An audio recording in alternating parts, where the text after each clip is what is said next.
বিদ্রোহী কবি কাজী নজরুল ইসলামের নামাঙ্কিত আমাদের কাজী নজরুল ইসলাম মহাবিদ্যালয় 1978 খ্রিস্টাব্দে ভিত্তি স্থাপন ও 1982 খ্রিস্টাব্দ থেকেই এলাকার গরিব দুস্থ ছাত্রছাত্রীদের নিয়ে এই কলেজের যাত্রা শুরু।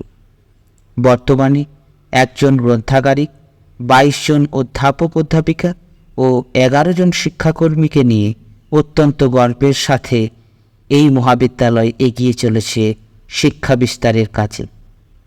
বর্তমান শিক্ষাবর্ষ অনুযায়ী মহাবিদ্যালয়ের ছাত্র সংখ্যা 523 জন।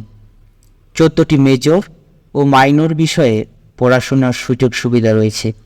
উল্লেখযোগ্য বিষয়গুলি যেমন বাংলা, ইংরেজি, হিন্দি, সংস্কৃত, ইতিহাস, ভূগোল প্রভৃতি। মহাবিদ্যালয়ের বাৎসরিক মূল্যায়ন সত্যি চোখে পড়ার মতো। বিশ্ববিদ্যালয়ের অন্তর্গত মহাবিদ্যালয়গুলির মধ্যে আমাদের মহাবিদ্যালয় প্রায়শই শীর্ষস্থান অধিকার করার তকমা রেখেছে।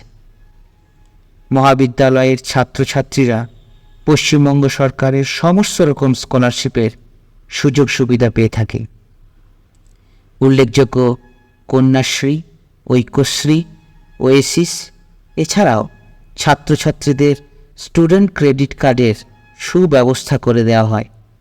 মহাবিদ্যালয় তার নিজস্ব তহবিল হতে এড ফান্ড ও ওয়েলফেয়ার ফান্ডের মাধ্যমে আলাদাভাবে দুস্থ মেধাবী ছাত্রছাত্রীদের আর্থিক সাহায্য প্রদান করে থাকে। 22-23 শিক্ষাবর্ষ হতে এই মহাবিদ্যালয় NIRF-এর অংশগ্রহণ করে। বর্তমানে মহাবিদ্যালয় ন্যাটের ভিজিটের প্রথম সার্কেলের সম্মুখীন। এই মহাবিদ্যালয়ে 2টি একাডেমিক বিল্ডিং, 1টি অফিস ব্লক, 2টি কম্পিউটার ল্যাবরেটরি, 1টি লাইব্রেরি, 1টি গার্লস হোস্টেল সহ নিজস্ব খেলার মাঠ রয়েছে। এই মহাবিদ্যালয়ের বিশেষ বৈশিষ্ট্য হল সমস্ত চত্বর সোলার এনার্জি দ্বারা নিয়ন্ত্রিত। মহাবিদ্যালয়ের NSS ইউনিট বিভিন্ন সামাজিক কার্যকলাপের মাধ্যমে সমাজের সার্বিক উন্নয়নে নিজেদের অংশীদারিত্ব প্রমাণ করেছে। পরিশেষে বলি, প্রান্তিক কলেজ হওয়া সত্ত্বেও কলেজ কর্তৃপক্ষ বর্তমান শিক্ষানীতির সঙ্গে সামঞ্জস্য রেখে পরিকাঠামো ও আনুষঙ্গিক বিষয়কে উন্নত করার চেষ্টা করে চলেই যাচ্ছেন। আমি সকল উচ্চ মাধ্যমিক উত্তীর্ণ ছাত্রছাত্রীদের সাফল্য কামনা করে এই কলেজকে